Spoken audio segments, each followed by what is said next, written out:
The rot in the floorboards was a familiar scent, a damp, earthy perfume of decay that clung to the thin blanket Mina pulled tighter around her shoulders. Outside, the wind howled a lonely song through the skeletal branches of the blackwood trees, a sound that mirrored the hollow ache in her own chest. It was the night of the full moon. For the rest of the Crescent Horn pack, it was a time of power, of revelry, of running wild and free under the silver gaze of their goddess. For Mina, it was just another night of being less. She was a shifter who could not shift, a wolf without a wolf. In a society that measured worth in the strength of one's beast, the sharpness of one's claws, and the ferocity of one's spirit, she was a walking, breathing void. An omega by default, but less than even that. Omegas served. Mina was simply tolerated. A stain on her family's already tarnished legacy. Her gaze drifted to the small, cracked window pane. Through the grime, she could see the distant bonfire at the heart of the pack enclave, a furious orange eye in the darkness.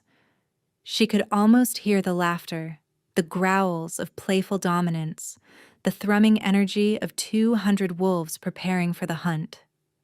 Her sister Iris would be there. Iris, with her beautiful silver coat and her place at the beta's side. Iris, who was everything Mina was not. A bitter lump formed in Mina's throat. She loved her sister, she truly did, but Iris's brilliance only made Mina's own shadows seem deeper. Her parents had died years ago, a tragic hunting accident that the elders still whispered about.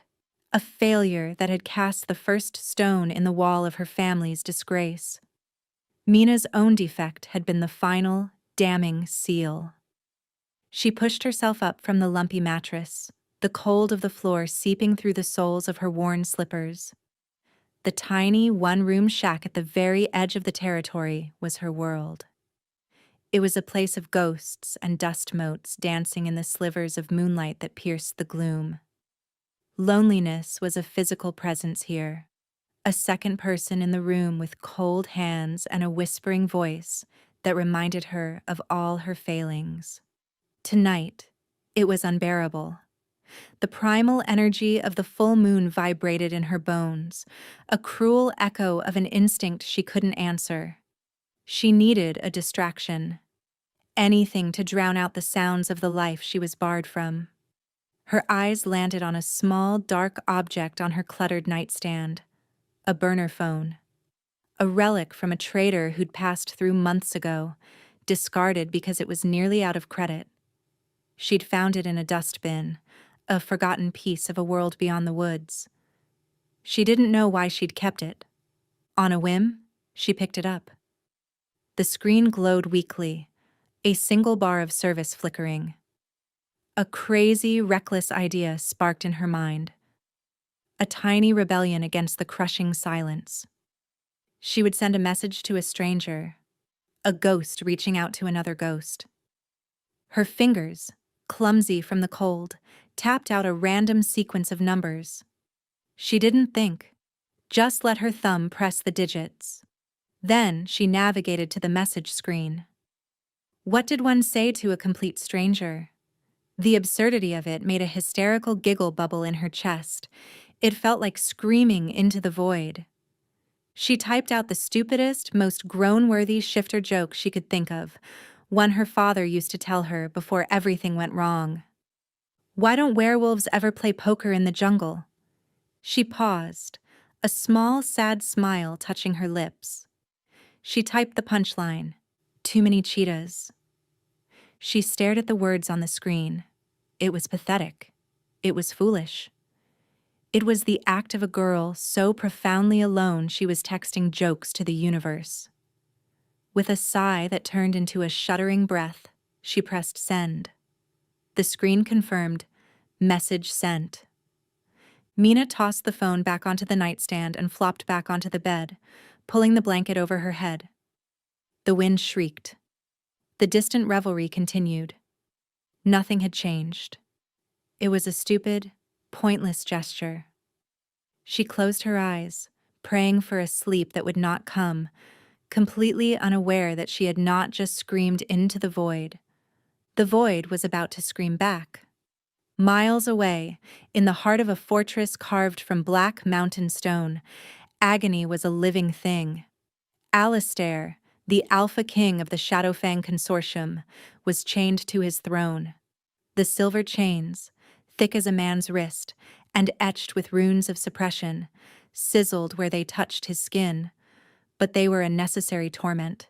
They were the only things that kept the monster inside him from tearing its way out and slaughtering everyone within a 10-mile radius. The full moon was not a gift for him. It was a curse, an ancient malediction that twisted his wolf, the powerful, noble beast it should have been, into a grotesque parody of rage and pain.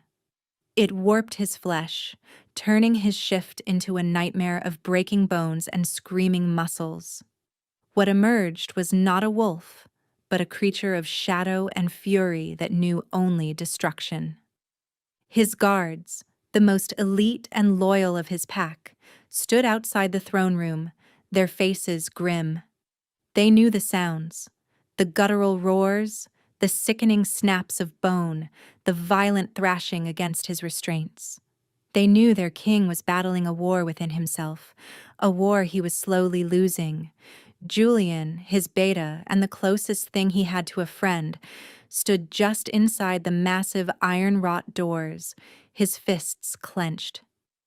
He watched Alistair, whose human form was contorted on the obsidian throne, sweat beading on his brow, his knuckles white where he gripped the armrests. His eyes, usually the color of molten gold, were flickering with a malevolent black energy. "Your Majesty," Julian said, his voice low and steady. "Breathe.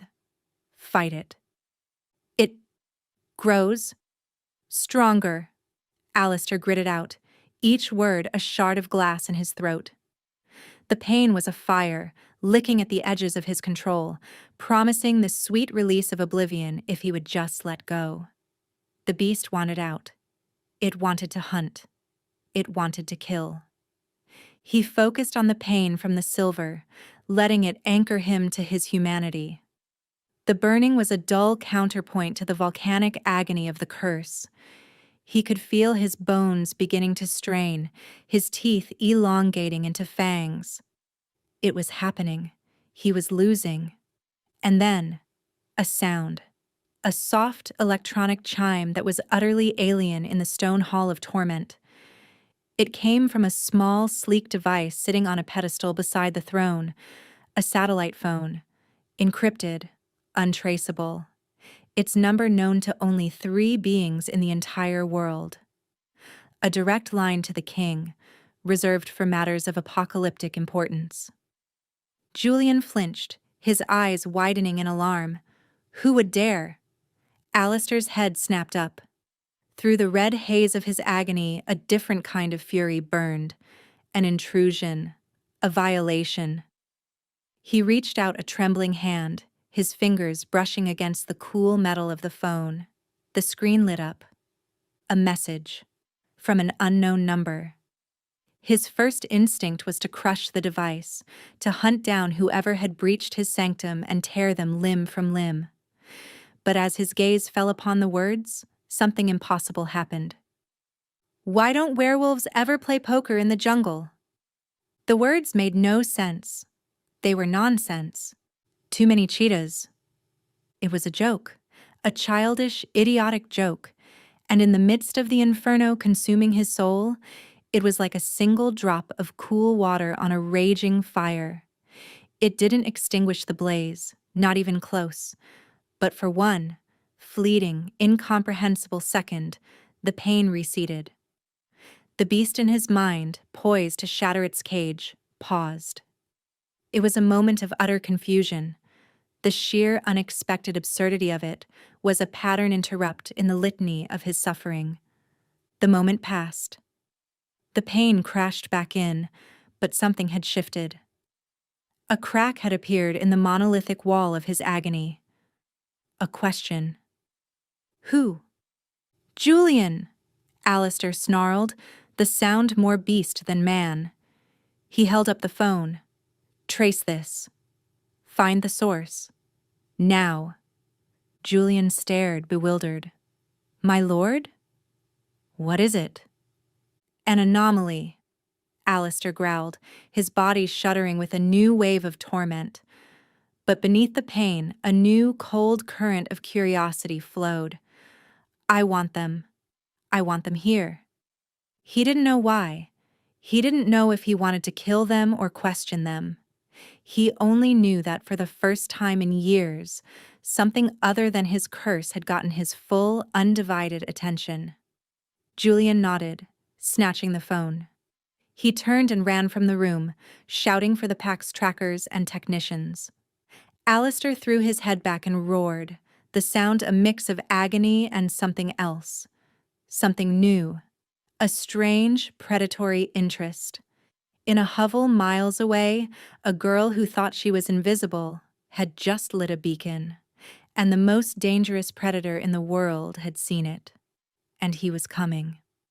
Mina must have drifted into a shallow, restless sleep because the sound that woke her was not the wind, but a sharp, authoritative knock on her door. It wasn't the hesitant tap of a concerned neighbor or the familiar rhythm of her sister. This was a sound that held no uncertainty. It was the sound of a command. She sat bolt upright, her heart instantly hammering against her ribs like a trapped bird. No one ever came to her door, especially not after dark, especially not on a full moon. "Who's there?" she called out, her voice trembling. The only answer was another knock, harder this time, rattling the flimsy door in its frame. Fear, cold and sharp, pierced through the fog of sleep. This was wrong. All wrong. Her pack was at the bonfire. The only other people who roamed these woods were rogues or, worse, hunters. She scrambled out of bed, her mind racing. There was nowhere to run. Her shack had only one door and the single, tiny window. She was cornered. Her hand fumbled for the heaviest object on her nightstand. A thick, hard-bound book of old pack legends. It was a pathetic weapon, but it was all she had. The third knock was a blow that splintered the wood around the latch. The door shuddered, and then, with a screech of protesting metal, it was simply pushed open. Two figures filled the doorway, massive silhouettes against the moonlit dark. They were dressed in black tactical gear, their presence radiating a quiet, lethal competence that made the air in the tiny shack feel thick and hard to breathe. They were Shadowfang warriors. Mina had only ever heard stories of their brutality, their silence, their absolute loyalty to their monstrous king. Panic seized her, raw and suffocating. Then a third figure stepped between them, and the panic turned to pure, unadulterated terror. He was taller than his guards, broader. He wore no tactical gear, just a simple black tunic and trousers that did nothing to hide the sheer, terrifying power coiled in his frame. His hair was the color of midnight, and his face was all hard planes and sharp angles, beautiful in the way a storm is beautiful. But it was his eyes that held her captive. They were gold, a searing, molten gold that seemed to burn with an inner light, and they were fixed on her with an intensity that stripped her bare. He radiated an aura of absolute authority, a pressure that buckled her knees and stole the air from her lungs. It was him. The stories, the whispers, the nightmares made flesh. Alistair, the Alpha King. He took a step into the room, and the shack seemed to shrink around him. His gaze swept over the pathetic space, the cracked walls, the threadbare blanket, the single sputtering candle, before landing back on her. She stood frozen, the book held weakly in her hand. His nostrils flared slightly, as if tasting the air. A flicker of something unreadable crossed his face. For a terrifying second, she thought he was going to attack, to tear her apart for the sheer offense of her existence. Instead, he spoke. His voice was a low, deep rumble, like stones grinding together in the heart of a mountain. "You sent a message." It wasn't a question, it was a statement of fact. Mina's mind went completely blank. The message. The stupid, pathetic joke. It couldn't be. It was impossible. She'd typed a random number. How could... She stammered, her throat dry. "I don't know what you're talking about." Alistair took another step, his golden eyes narrowing. He was so close now she could feel the heat rolling off him. She could smell the scent of pine, ozone, and something else. A dark, musky scent of immense power and a faint, almost imperceptible undercurrent of pain. Her senses, usually dull and unresponsive, were screaming at her. Every instinct she didn't know she had was telling her this man was a predator of the highest order. He gestured with his chin toward the nightstand. The phone. One of his guards moved with silent speed, plucking the cheap burner from the table and handing it to the king. Alistair glanced at it, then back at her. A muscle feathered in his jaw. "Too many cheetahs," he quoted, his tone flat and devoid of any humor. The sound of her own foolish words from his lips was mortifying. It was like having a god read her diary aloud. "It was a mistake," she whispered, her voice barely audible. I typed a number. It was random. I'm sorry." He was silent for a long moment, studying her. She felt like an insect under a lens. Every flaw, every fear, every ounce of her worthlessness laid bare for his inspection. She saw a tremor run through his hand, so slight she might have imagined it, and a flicker of that black energy in his eyes again. He was fighting something. The stories were true. He was unstable, a monster. Her inner calming presence, the one she barely understood, reacted instinctively. A wave of profound empathy washed over her. Beneath the terrifying power, she sensed a chasm of agony. This man wasn't just cruel, he was in constant, excruciating pain. "You will come with me," he said, his voice leaving no room for argument. "What? Why?" The question flew from her lips before she could stop it. Defiance was suicide, but the idea of being taken by him, dragged to his black fortress, was a fate worse than a quick death. "Because you are an anomaly," he said, his golden eyes boring into hers. "And I do not tolerate anomalies I do not control." He turned, his broad back to her, a clear dismissal. "Bring her." Before she could protest further, before she could even scream, the two guards were on her. They moved with an efficiency that was terrifying. One moment she was standing by her bed, the next she was being lifted. A thick cloth bag being slipped over her head, plunging her into a world of rough fabric and suffocating darkness. She was thrown over a hard shoulder like a sack of grain, and all she could hear was the crunch of boots on the forest floor as she was carried away from the only home she had ever known. The journey was a blur of disorientation and fear. The air inside the bag was stale and hot, and the rhythmic jostling of her captor's stride made her stomach churn. Mina lost all track of time. It could have been minutes or hours. She was adrift in a sea of blackness, her only reality the hard shoulder digging into her ribs and the terrifying uncertainty of her fate. Finally, the movement stopped.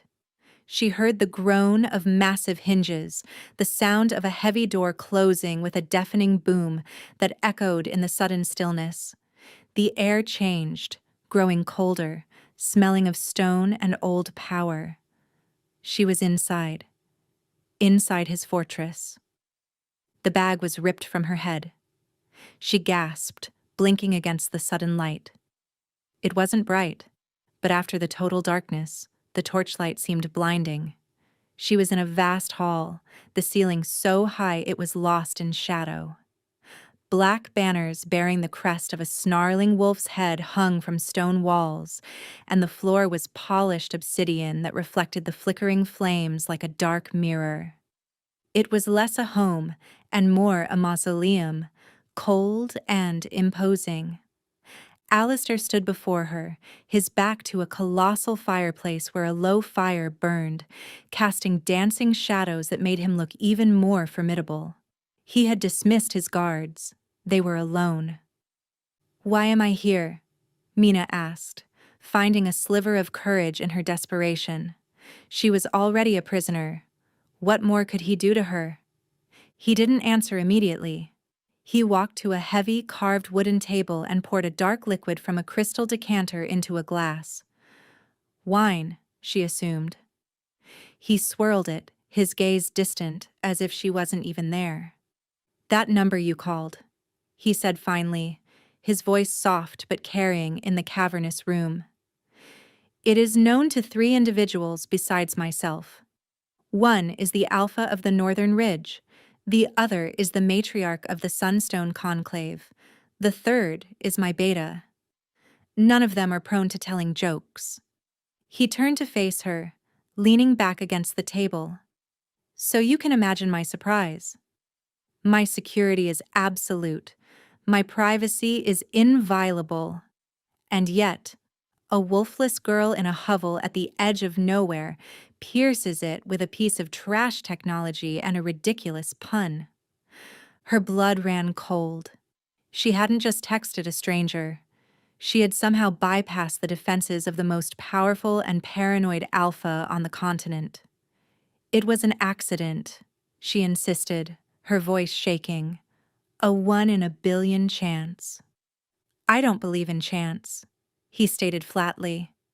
He took a sip of his wine, his golden eyes never leaving her face. "When you stood before me in that pathetic shack, I felt something." Mina held her breath. "The beast within me," he continued, his voice dropping lower, "the one that screams for release every moment of every day. It grew quiet, just for a second, as it did when I read your message." He looked down at his glass, a frown creasing his brow. "It is an unwelcome sensation, and I need to understand it." So this was it. She wasn't a prisoner because she was a threat. She was a curiosity, a lab rat to be studied. The realization was no less terrifying. "I don't have any special powers," she said quickly, trying to make herself as small and uninteresting as possible. "I'm nothing. Just a mistake. My pack. Everyone knows it." "Your pack is a collection of fools who value brawn over all else," he retorted with casual disdain. "They wouldn't recognize a true power if it bit them." He pushed off the table and began to pace, his movements fluid and predatory. "You will stay here. You will be given chambers. You will be fed. You will not try to leave. In return, you will exist near me." The sheer arrogance of the command was breathtaking. He had kidnapped her to use her as a living tranquilizer. "And if I refuse?" she dared to ask. He stopped pacing and turned to her. The air crackled with his power. "Then I will return you to the edge of your forest, and you can take your chances with the rogues that hunt there. Or perhaps your uncle would be pleased to see you return in disgrace, having been handled and discarded by the Shadowfang King. I am sure he would find a suitable use for you." The mention of her Uncle Marcus sent a chill down her spine that had nothing to do with the cold stone hall. Marcus, her father's brother, was the acting head of her disgraced family. He was a cruel, traditionalist brute who saw Mina as a constant source of shame. He had been trying to marry her off to any decrepit old alpha who would have her, just to be rid of her. Alistair's threat was not an idle one. She had no choice. A prisoner in a cold fortress, or a pawn in her uncle's cruel games. Both were cages, At least this one came with food and a room. "Fine," she choked out, the word tasting like ash. "I'll stay." A flicker of something, satisfaction, relief, crossed his features before being masked again by his cold indifference. "Julian will show you to your chambers." He raised his voice slightly. "Julian!" The beta appeared almost instantly, his expression a mixture of concern for his king and wary curiosity toward Mina. He was younger than Alistair, with a leaner build and intelligent gray eyes. "Take her to the Queen's suites in the West Wing," Alistair commanded, turning back to the fire. Julian's eyes widened almost imperceptibly. "My lord?" "The Queen's suites have been sealed for 50 years. "Then unseal them," Alistair said without turning around. "See that she has whatever she needs." It was a dismissal. The king was done with her for now. Julian gestured for Mina to follow, his face a carefully neutral mask. As she walked away, Mina couldn't help but cast one last look over her shoulder. Alistair stood silhouetted against the flames, a solitary, powerful figure surrounded by shadows. He looked like a king, yes, but he also looked like the loneliest man in the world. And for some reason, that thought scared her more than his anger ever could. The Queen's suites were not what Mina had expected. After the oppressive, martial grandeur of the main hall, she had anticipated a cell, perhaps a slightly more comfortable one, but a cell nonetheless. Instead, Julian led her through a series of corridors to a pair of heavy oak doors, which he unsealed with a large, ornate iron key. He pushed them open, and Mina gasped. The rooms were covered in thick layers of dust and draped in white sheets, like sleeping ghosts. But even in their neglected state, their beauty was undeniable. A large sitting room with a cold marble fireplace, a spacious bedroom with a canopied bed large enough for 4 people, and an adjoining bathing chamber with a sunken tub carved from a single piece of jade-colored stone. Tall, arched windows looked out over a sheer drop, the valley floor 1,000 feet below, dotted with the distant lights of a settlement. The king's mother was the last to reside here, Julian explained, his voice quiet. After her death, he had them sealed. "Why is he putting me here?" Mina whispered, running a hand over the silken fabric of a dust sheet. This was a place of honor, of reverence. It felt like sacrilege for someone like her to even breathe the air here. Julian's expression was troubled. "I do not know. The king has not been himself for a very long time. Your arrival is unexpected." He looked at her, truly looked at her, for the first time. "He is not a cruel man, despite what the stories say. He is afflicted." "The curse," Mina said, more a statement than a question. Julian's jaw tightened. "Be careful what you speak of within these walls." "Some things are better left unsaid," he gestured to the room. "Servants will be sent to clean and prepare everything. They will bring you food, clothing. If you require anything, you need only ask." He turned to leave, but Mina stopped him. "Julian?"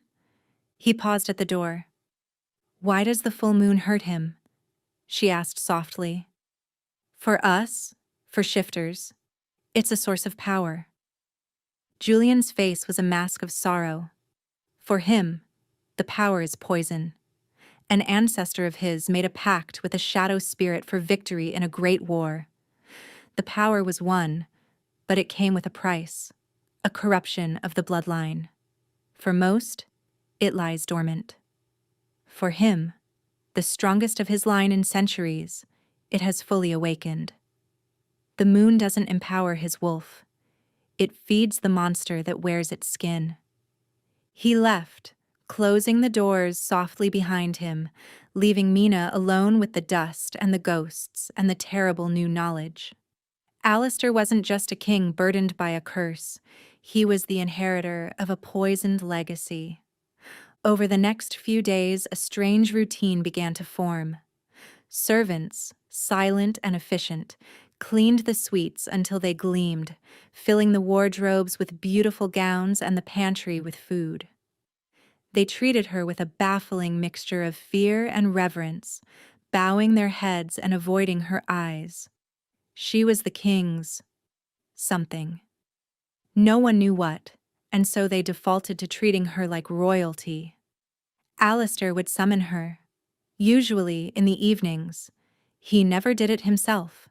A guard would appear at her door with a simple message. "The king requires your presence."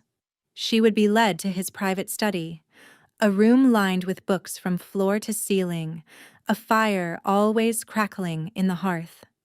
He would be sitting in a large leather armchair, a glass of wine or brandy in his hand. And he would command her to talk.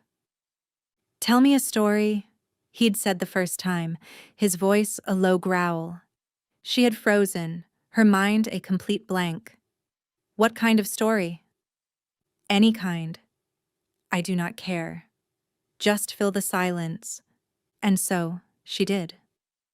Hesitantly at first, she recounted the old pack legends her father used to tell her.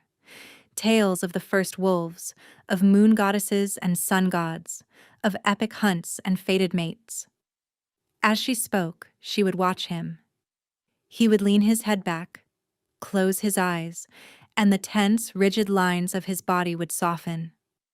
The tremors in his hands would cease.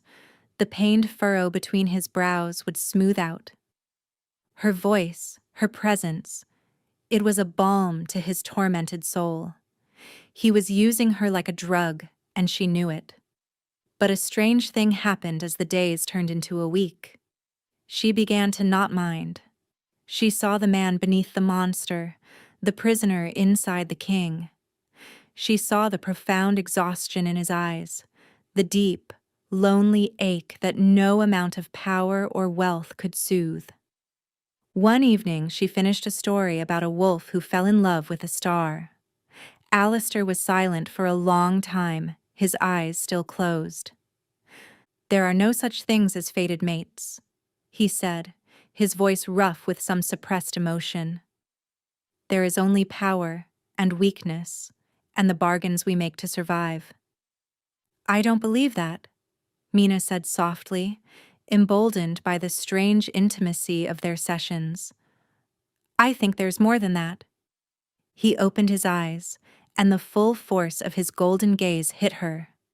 "You are a naive child. You believe in fairy tales because your life has been devoid of anything else." The words were cruel, but his tone lacked its usual bite. It was weary. "Maybe," she conceded, "but fairy tales have kept me alive." "Hope is a kind of power, too." He stared at her, and for a fleeting moment she saw a flicker of something other than pain or command in his eyes. It looked like wonder, and it made her heart skip a beat. The fear she felt for him was slowly, terrifyingly, being replaced by something else entirely. Something far more dangerous. The news of Mina's abduction spread like wildfire through the Crescent Horn pack. It was all anyone could talk about. The wolfless girl, the shame of the pack, taken by the dreaded Shadow Fang King. Most assumed she was dead, a passing amusement for a monstrous tyrant. Her sister Iris was frantic with worry. She pleaded with the pack alpha, a grizzled old wolf named Gregor, to mount a rescue, but Gregor was pragmatic and, frankly, terrified of Alistair. "She is gone, Iris," he said, his voice heavy. "To go after her is to invite the wrath of the Shadowfang down upon us all. We would be annihilated. Her life is not worth the lives of the entire pack." But not everyone saw it as a tragedy. For Marcus, Mina's uncle, it was an opportunity. He stood before the council of elders, his face a mask of performative grief.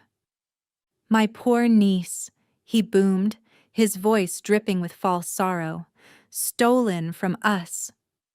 But we must ask ourselves, was she truly stolen? Or did she go willingly? A murmur went through the assembled wolves.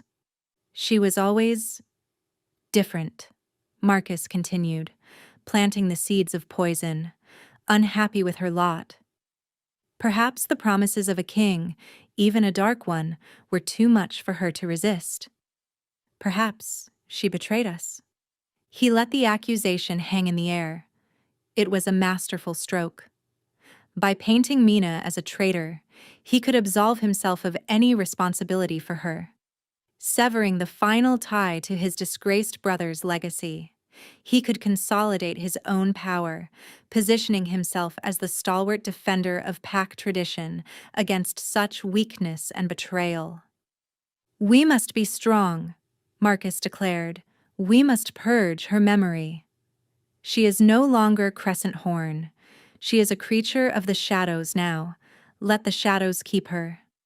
Meanwhile, in Alistair's fortress, Mina remained blissfully unaware of her uncle's machinations. Her world had shrunk to the queen's suites and the king's study. The fear she had initially felt had mellowed into a wary sort of comfort.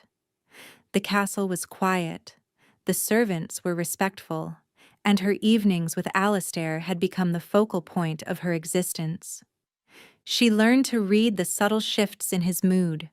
The clenching of his jaw meant the curse was whispering to him. The distant look in his eyes meant he was lost in painful memories. She learned that he hated the taste of honey but enjoyed the scent of lavender, a fact she discovered when a servant brought her lavender-scented soaps. He had commented on it, his voice rough. "It is pleasant." One night, as she was recounting a rather dull history of textile trading routes she'd read in one of his books, he cut her off. "Stop." She fell silent immediately, her heart fluttering with anxiety. Had she bored him? "Tell me about yourself," he said, his golden eyes intent. "There's nothing to tell," she deflected. "Do not lie to me," he warned, his voice low. "I have shared the nature of my curse with no one but Julian. You know my greatest weakness. I will know something of you." It was a fair trade, in its own twisted way. So, haltingly, she told him. She spoke of her parents, of the hunting accident, of the shame that had followed. She told him about being wolfless, about the taunts of the other children, the pitying looks, the profound isolation. She spoke of her sister Iris, of the love and the jealousy that warred within her heart. She talked for over an hour, laying her pathetic little life bare before him. When she finished, her throat was tight with unshed tears. She expected him to mock her, to call her weak. Instead, he was silent for a long time. Then he rose from his chair, walked over to where she sat on a small ottoman, and knelt before her. The motion was so unexpected it shocked her into stillness. The Alpha King, who commanded legions and made other alphas tremble, was kneeling at her feet. He reached out, his hand hesitating for a moment before his fingers gently brushed a stray tear from her cheek. His touch was electric, a jolt of warmth that shot through her entire body.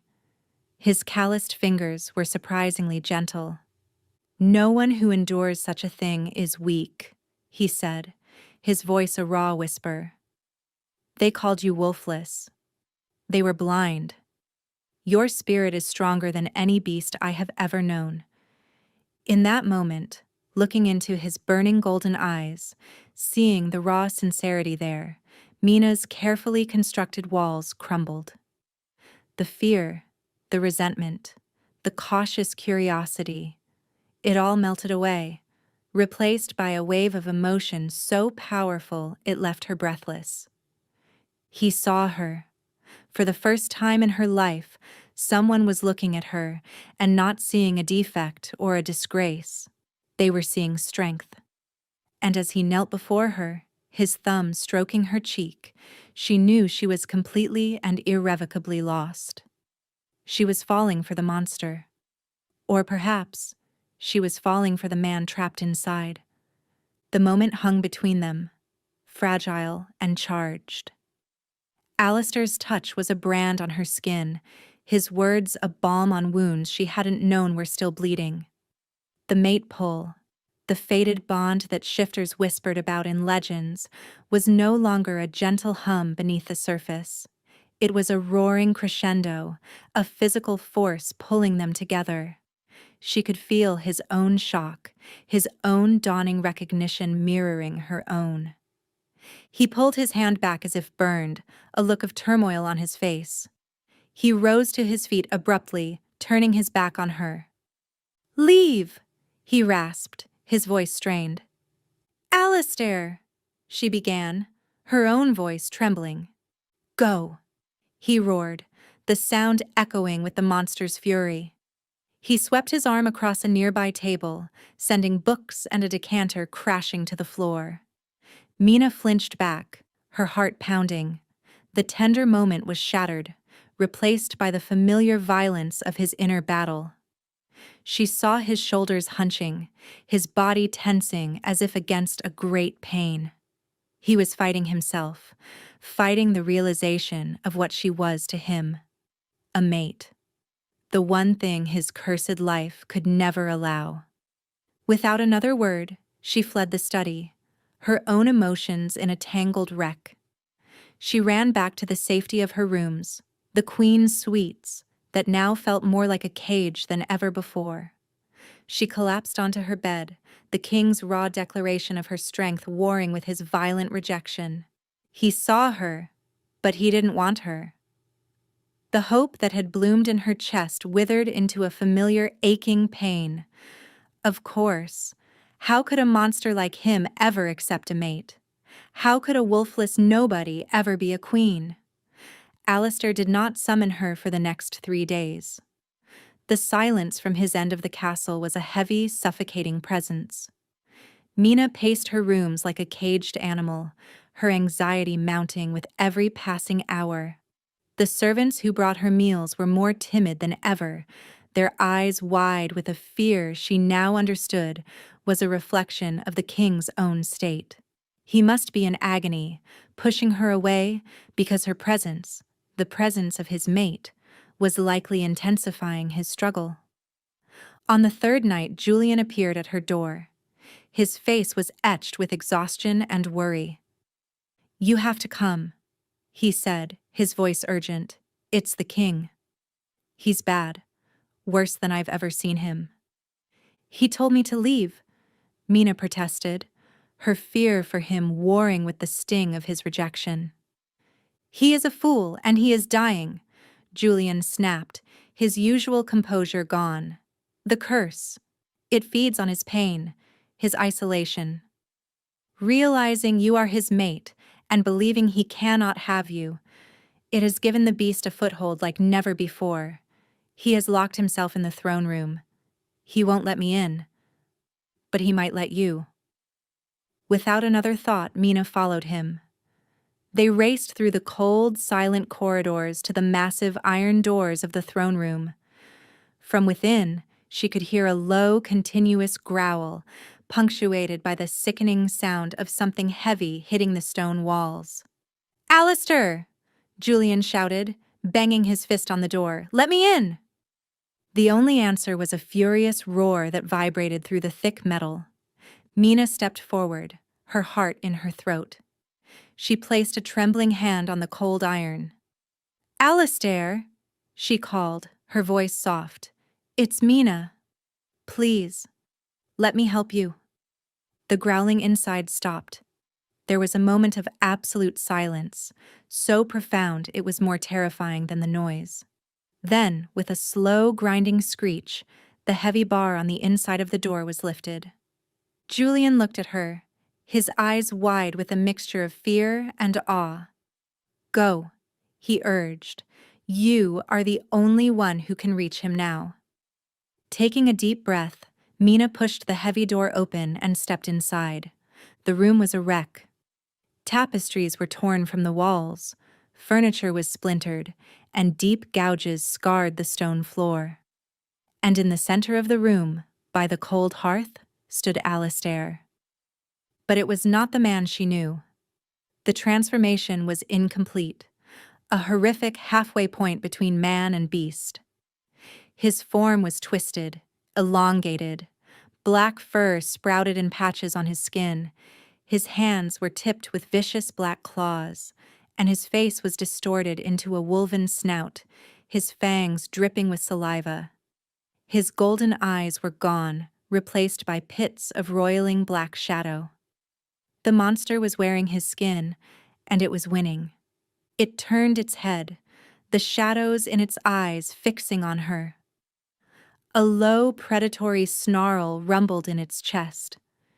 It took a step toward her, a thing of pure nightmare and rage. Every instinct screamed at her to run, to flee for her life. But looking at the twisted, agonized creature before her, she didn't see a monster. She saw Alistair, trapped inside, suffering an agony she couldn't imagine. Her fear was eclipsed by a fierce, protective wave of love. "Alistair," she said again, her voice shaking but clear. She took a step toward him. "I'm here. I'm not afraid of you." The beast snarled, lunging forward, not to attack, but to slam the doors shut behind her, plunging the room into near darkness, lit only by the slivers of moonlight from the high windows. It wanted her cornered. It wanted her fear. Instead of screaming, she stood her ground. "I know you're in there," she whispered into the gloom. "Fight it. You told me my spirit was strong. Yours is stronger. You are a king, not a monster." She took another step, and another, until she was only a few feet away. She could smell the ozone of its dark power, the scent of his blood and pain. The shadowy creature watched her, its head cocked, confused by her lack of terror. "You are my mate, Alistair," she said, the words feeling truer than anything she had ever spoken. "And I will not abandon you." She reached out her hand. It was the single most terrifying thing she had ever done. Her small, pale hand reached for the monstrous, snarling face. The beast flinched, a guttural growl ripping from its throat. It could tear her arm off in a second, but it didn't. As her fingers made contact with the coarse fur on its cheek, a violent shudder racked its entire body. A pained, human sound escaped its throat. The roiling blackness in its eyes flickered, and for a single, breathtaking second, she saw a flash of molten gold. He was still in there, and he was fighting his way back to her. The touch was a cataclysm. For the beast, it was an agonizing burn, a touch of purity against its corrupt essence. For Alistair, buried deep within, it was a lifeline, a beacon in the roaring darkness. Mina's scent, her voice, her impossible courage, it was an anchor for his ravaged humanity. The creature thrashed, shaking its head, trying to dislodge her hand, but it was a half-hearted gesture. It was confused. Its programming was simple: rage, kill, destroy. Her response did not compute. She did not fight. She did not flee. She touched it with tenderness. "It's all right," Mina whispered, her voice a soothing balm against the inferno of his curse. She didn't pull her hand away. Instead, she stepped closer, placing her other hand on its heaving chest. She could feel the frantic, discordant rhythm of its heart, a war drum beating a path to self-destruction. She focused, not on the monster, but on the man inside. She poured all her empathy, all her newfound love, all the strange, calming power she possessed into her touch. She didn't try to fight the darkness. She simply tried to reach the light buried within it. "Come back to me, Alistair," she pleaded. "I see you. I'm not leaving." A loud, agonized howl tore from the creature's throat, a sound of such profound pain and conflict that it brought tears to Mina's eyes. The black fur began to recede. The twisted limbs began to straighten. The monstrous snout shrank back into the hard, familiar planes of Alistair's face. He collapsed, the transformation reversing with brutal speed. He fell to his knees, his human form restored, shuddering violently. He was gasping for air, his body drenched in sweat. Mina dropped to her knees with him, her arms going around him, holding him up as tremors racked his powerful frame. He buried his face in her shoulder, his breathing ragged. His arms came up to wrap around her waist, holding onto her with a desperate strength, as if she were the only thing keeping him from being swept away. "Mina," he rasped, his voice raw and broken. Her name on his lips was a prayer. "I'm here," she sobbed, relief and love washing through her in a dizzying wave. She held him tighter, running her hands through his damp hair, over his back, reassuring both of them that he was real, he was human, he was here. They stayed like that for a long time, kneeling on the cold stone floor of the ruined throne room, clinging to each other in the semi-darkness. The king and the outcast, both stripped bare of their titles, their defenses, their pasts. All that was left was the undeniable, earth-shattering truth of their bond. Finally, he pulled back, his hands framing her face. His golden eyes, clear and vibrant once more, searched hers. They were filled with awe, with pain, with a desperate, burgeoning hope. "How?" he whispered. "No one has ever. It has never." "I told you," she said, a watery smile touching her lips. "I'm not afraid of you." He let out a shuddering breath, his forehead resting against hers. "You should be. I almost killed you." "But you didn't," she countered softly. "You fought it. You came back." He looked at her, his expression one of profound, agonizing conflict. "You are my mate." The moon goddess must have a cruel sense of humor. To grant me the one thing that could save me, only to ensure that my very nature would destroy it. "You won't destroy me," she said with a certainty that surprised even herself. "We won't let it." His gaze dropped to her lips. The air grew thick again, but this time it was not with menace, but with a tension of a different kind.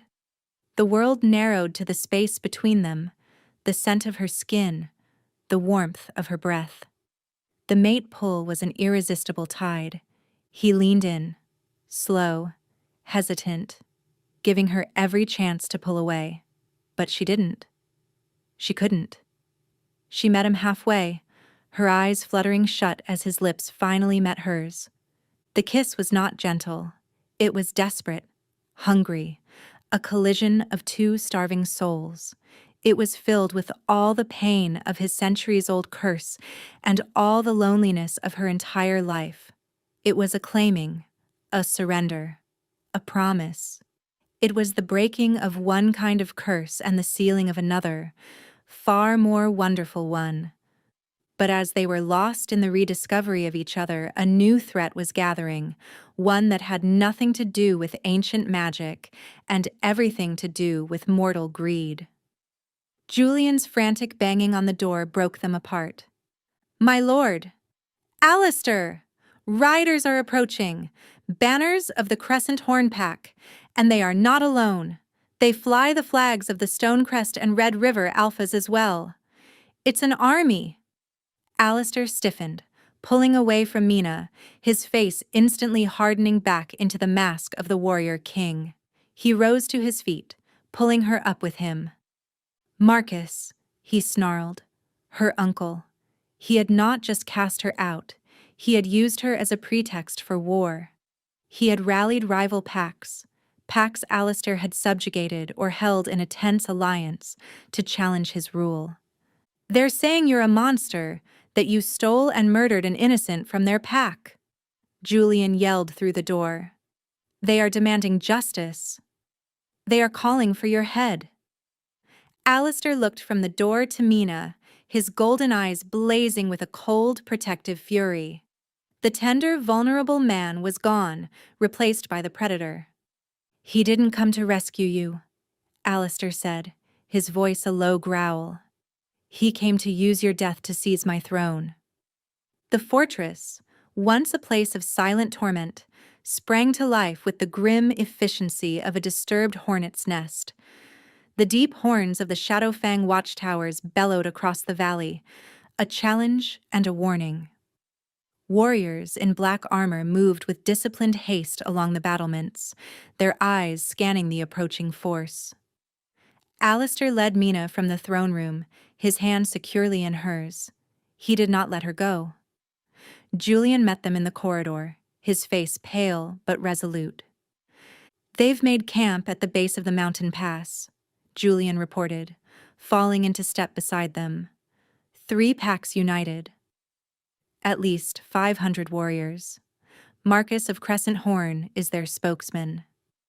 "He is a dog barking for bigger masters," Alistair growled. "Stonecrest and Red River have chafed under my rule for years. They see this as a chance to break my consortium. They use the girl's honor as a shield for their ambition." He glanced down at Mina, his grip tightening. "They think me weakened, distracted." "Are you?" Julian asked quietly, his gaze flickering to Mina. Alistair's answer was a cold smile that held no warmth. "They have made a fatal error. They have not distracted me. They have given me something to fight for." He paused, turning to face his beta. "Take her to the royal bunker. Seal it. No one gets in or out until I give the order." "No," Mina said, her voice ringing with unexpected strength in the stone hallway. Both men stopped and stared at her. "Mina, this is not a debate," Alistair said, his tone hardening. "You will be safe." "Safe and useless," she countered, pulling her hand from his to face him fully. "Alistair, listen to me. They are using my name as their justification. If I hide, it proves their point. It makes me a victim, a ghost. But if I stand with you, it shatters their narrative." "They will try to kill you," he snarled, his protective instincts overriding all else. "Let them try," she said, her chin high. "You think my spirit is strong? Let me show you. I spent my whole life hiding. I will not hide now. Not when it matters." Julian looked between them, a slow look of admiration dawning on his face. He had only ever seen his king command and be obeyed. He had never seen anyone, man or woman, stand up to him like this. Alistair stared at her, a war raging in his eyes. The king wanted to lock her away. The man, the mate, saw the fire in her spirit that he had just praised. He saw the wolf she didn't have, burning brightly in her soul. To deny her, this would be to deny the very thing he had fallen for. "Very well," he said finally, the words costing him. "You will stay by my side. But if the battle turns, Julian has my explicit order to drag you to the bunker, whether you agree or not. Is that understood?" "Understood," she agreed, her heart soaring. He was listening to her. He was treating her as a partner, not a possession. They ascended to the main parapet, a wide stone walkway overlooking the single winding path that led up to the fortress gates. The wind was sharp and cold, whipping Mina's hair across her face and tugging at the simple dress she wore. Below, the valley floor was dotted with the campfires of the enemy army, a constellation of hostile stars. From the assembled forces below, a small party of 3 riders broke away, carrying a white flag of parley. They rode to the base of the fortress walls. In the center was Marcus, his face puffed up with self-importance. On either side of him were the grim-faced alphas of the Stonecrest and Red River packs. "Alistair of Shadowfang!" Marcus bellowed, his voice carrying on the wind. "You stand accused of abducting and murdering my niece, Mina of Crescent Horn. You are a cursed beast, a blight upon our lands. Your reign of terror is over. Surrender now, and we will grant your warriors mercy." Alistair stepped to the edge of the parapet, a commanding and terrifying figure looking down on them. Mina stood just behind him, her hand resting on his arm. "You speak of murder, Marcus," Alistair called down, his voice effortlessly projecting over the valley, dripping with contempt. "Yet you seem surprised to see a ghost." He stepped aside, pulling Mina forward into the torchlight, into full view of the army below. A collective gasp went through the assembled soldiers.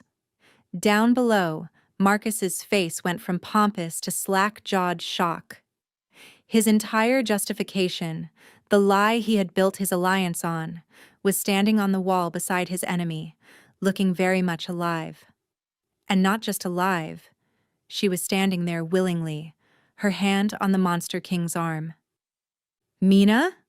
Marcus sputtered, his voice losing its booming confidence. "What is this trickery? Has he enchanted you, child?" Mina stepped forward, her fear a cold knot in her stomach, but her voice, when she spoke, was clear and steady.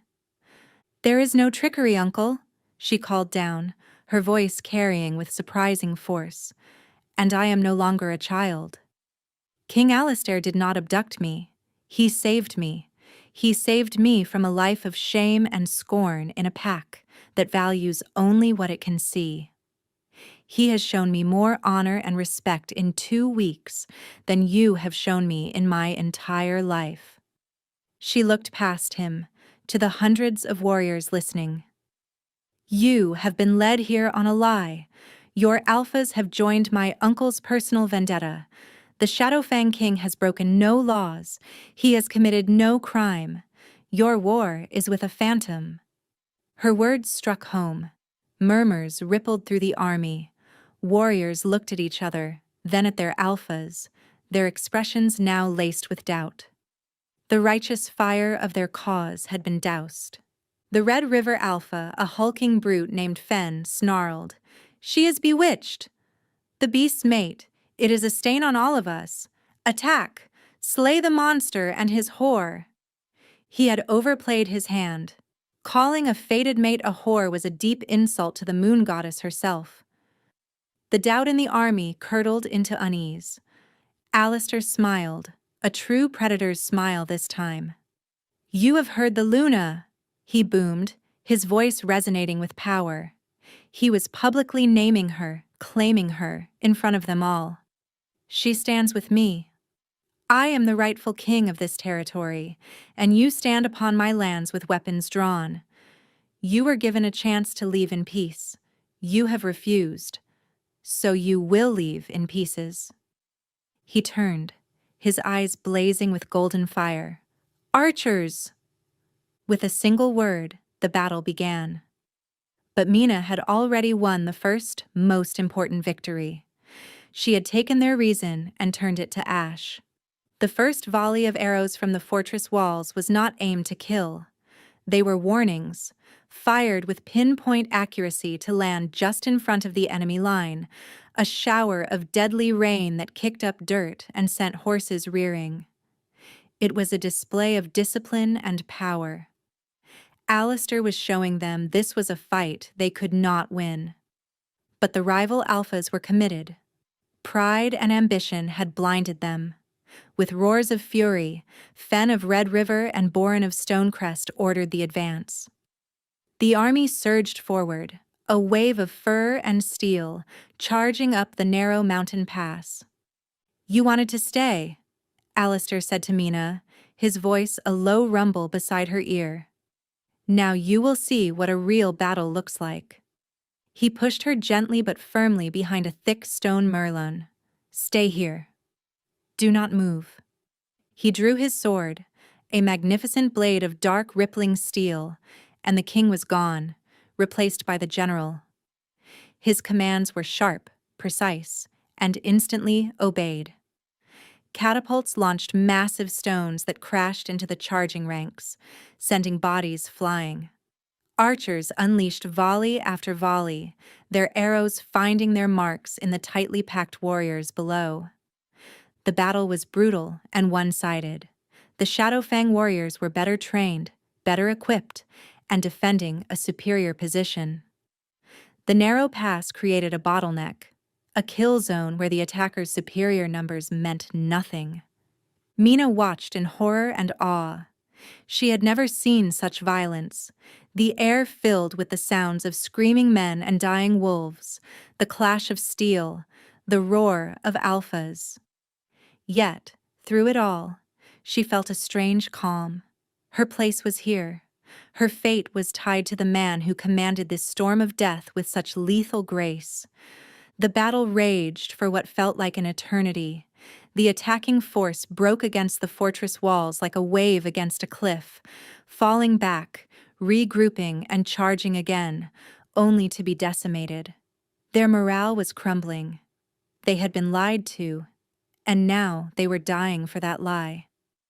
Marcus, her uncle, stayed well back from the fighting, a coward hiding behind the warriors he had doomed.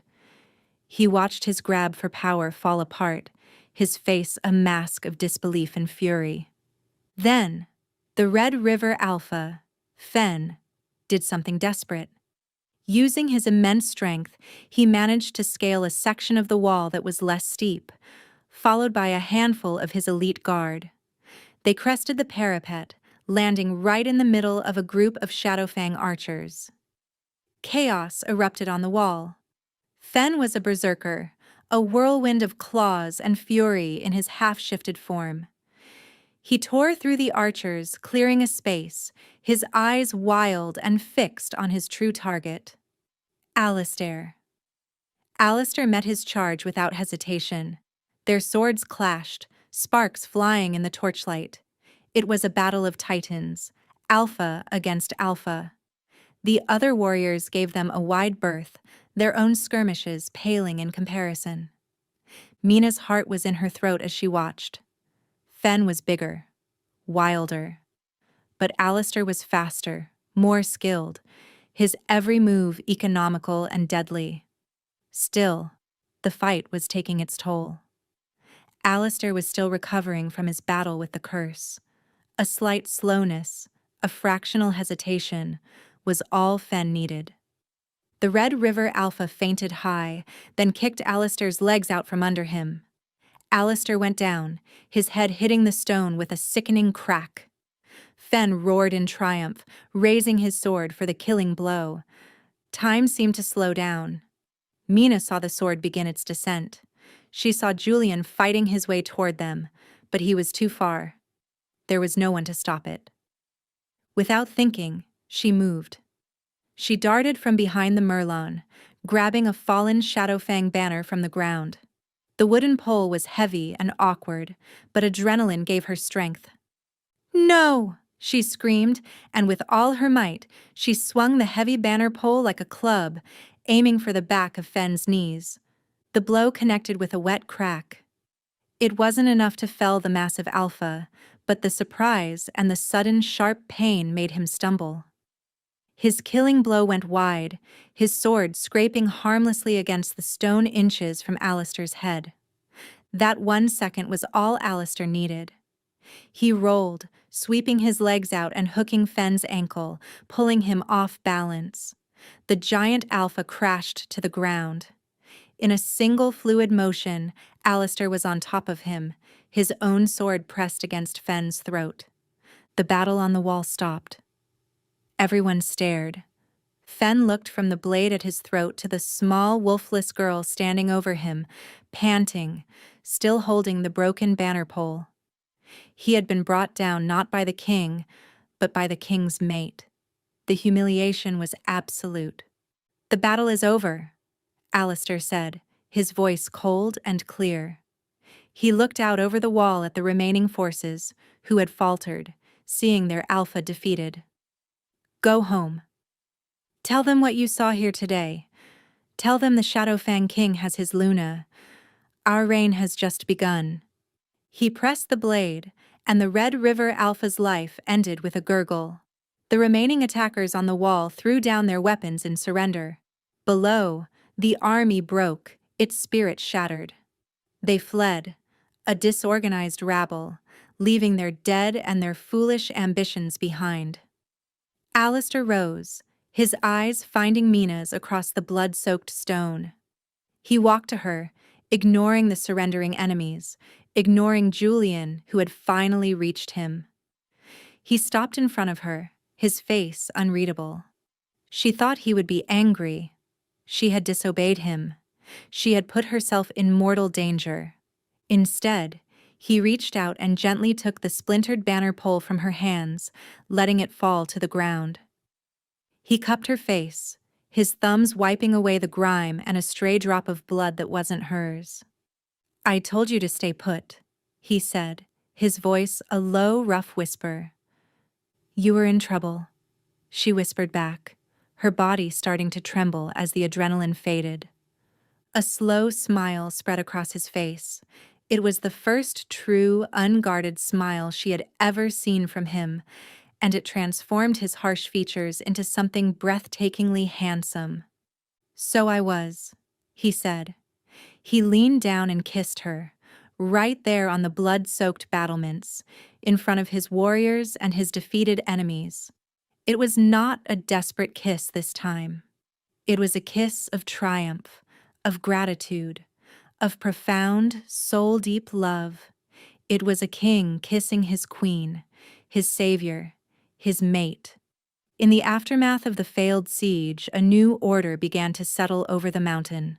The surviving warriors of the Stonecrest and Red River packs were disarmed and held in the lower courtyards, their fate to be decided by the king.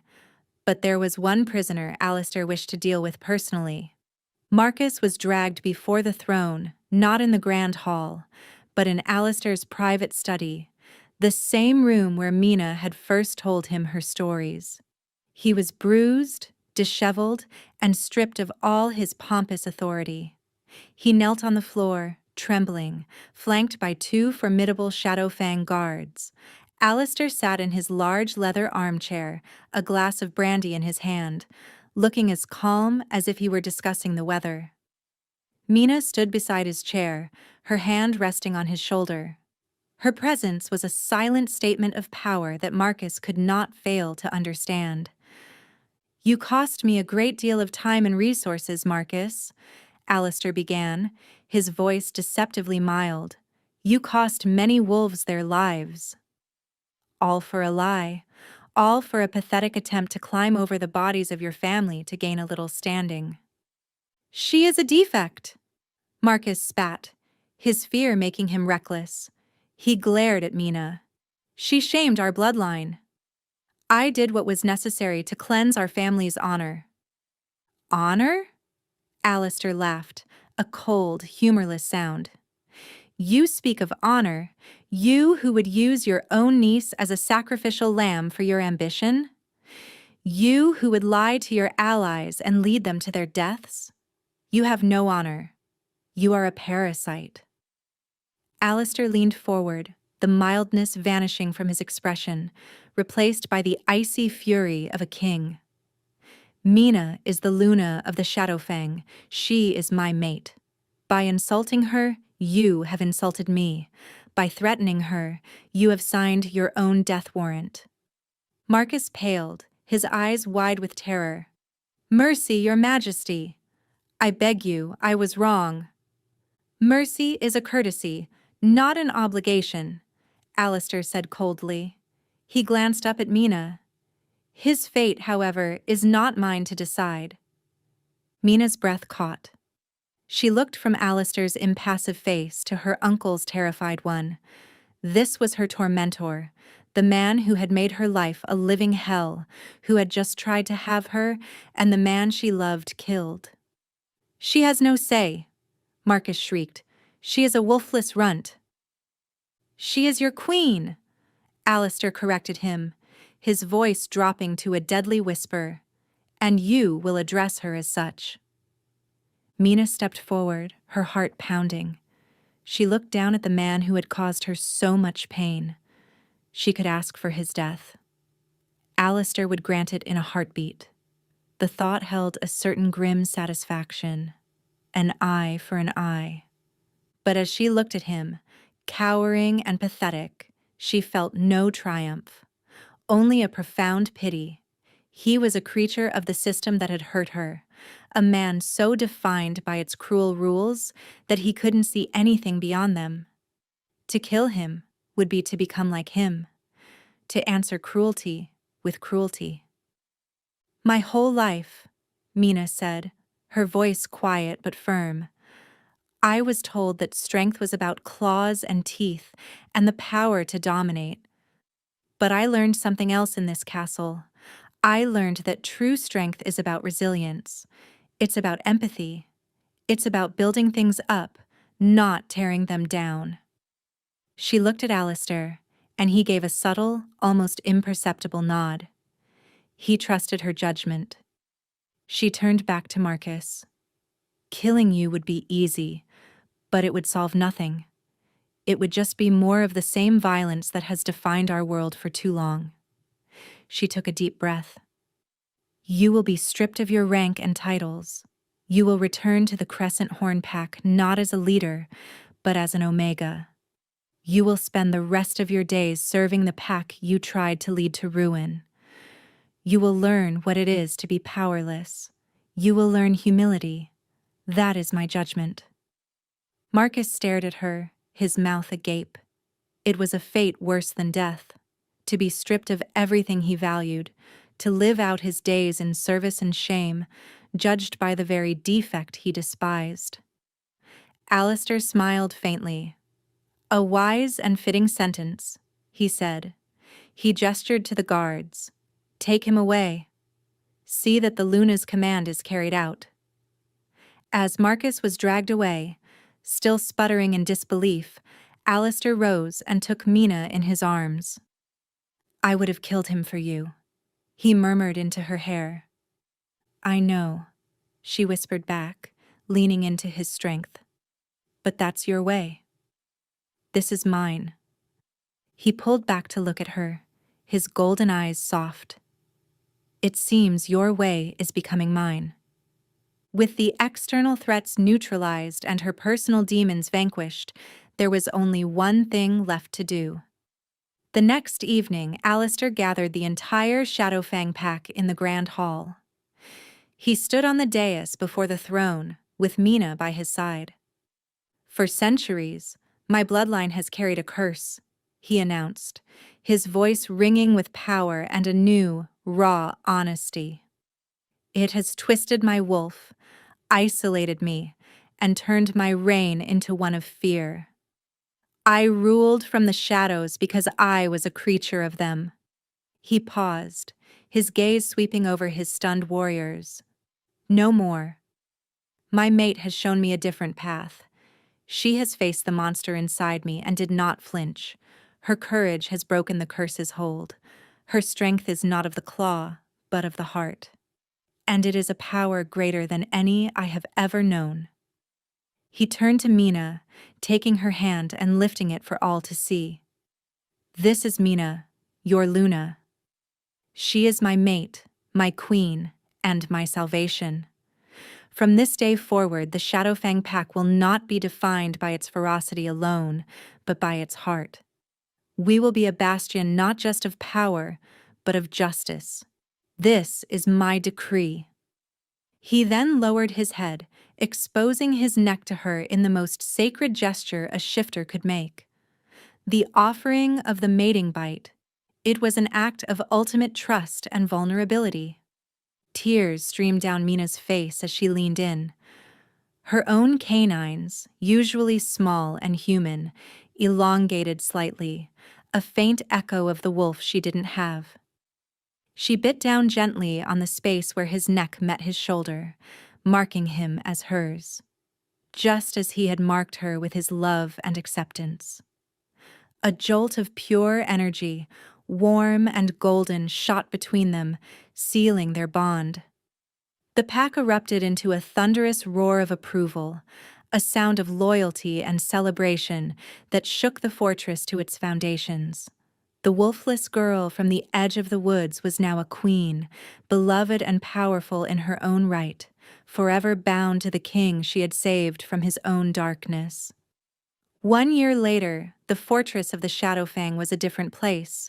The black banners still hung in the great hall, but now they were interspersed with new ones of silver and gold, symbols of the moon and the sun, of the union that had transformed the pack. Laughter could be heard in the corridors, and the scent of baking bread often mingled with the old smells of stone and steel. The reign of fear had given way to an era of respect, Alistair's strength tempered by Mina's compassion. Mina stood on the balcony of the Queen's Suites, looking out over the valley. It was the night of the full moon. A year ago, this night had been one of terror and agony for the man she loved. Now it was a celebration. Strong arms wrapped around her from behind, and a familiar chin rested on her shoulder. "What is my beautiful queen thinking about?" Alistair murmured, his voice a low, contented rumble against her ear. "About how much can change in a year," she said, leaning back against his solid warmth. She placed a hand over his on her stomach, where a small but distinct bump was beginning to show. A miracle. The healers had said a wolfless shifter could never conceive, especially not with a powerful alpha. They had been wrong. "Everything has changed," he agreed, his hand spreading protectively over their unborn child.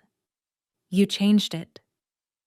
Below them, in the castle's main courtyard, a bonfire burned brightly. The Shadowfang pack was gathered, but they were not alone. Delegations from a dozen other packs, including a reformed crescent horn led by Mina's sister Iris, mingled with them. After the battle, Alistair had not sought retribution. Guided by Mina, he had offered new alliances, based not on subjugation, but on mutual respect. The Shadowfang Consortium was stronger than ever. From the courtyard, a magnificent wolf looked up at them. It was larger than any other, with a coat of pure, shining black and eyes of intelligent, molten gold. It was not a monster. It was Alistair's wolf, whole and uncorrupted. The curse was well and truly broken, vanquished by love and acceptance. Now, on the full moon, he could shift freely, a king in both forms. He often chose to run with his pack, a symbol of their renewed, healthy spirit. He nuzzled her neck, his human form content to stay with her tonight. "Are you happy, Mina?" he asked, his voice soft with a vulnerability that was now reserved only for her. She turned in his arms, her own filled with a love so vast it still sometimes overwhelmed her. She looked into his golden eyes, once filled with so much pain, now shining with adoration. "I found a home," she said softly. "I found a family. I found a purpose." She rose on her toes and kissed him gently. "I have never been happier."